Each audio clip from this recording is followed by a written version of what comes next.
For comfortable multi-symptom relief of external hemorrhoids, try applying Preparation H Multi-Symptom Pain Relief Cream using a dispensing cap. Before starting, empty your bowels and bladder if possible. Thoroughly clean the anal area. We suggest using Preparation H medicated wipes to cool, soothe, and cleanse for better relief. Step 1. Wash your hands with mild soap and warm water, then dry.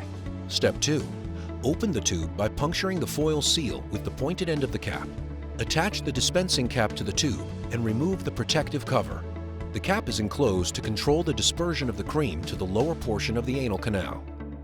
To lubricate the cap, squeeze some multi-symptom pain relief cream onto the tip of your finger and put it on the end of the cap. Insert the dispensing cap pointed side first into the rectum. Be careful not to insert past the base of the dispensing cap, as this product should only be used to treat the outer area around the anus. Squeeze the tube gently to apply the cream.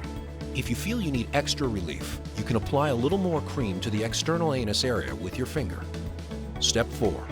Clean the dispensing cap with warm water and gentle soap. Thoroughly rinse it with water and replace the protective cover. Step 5. Wash your hands with mild soap and warm water. We suggest you wait at least 1 hour before using the bathroom. You can use up to 4 times a day, including nighttime, in the morning, or after each bowel movement. Get comfortable with Preparation H.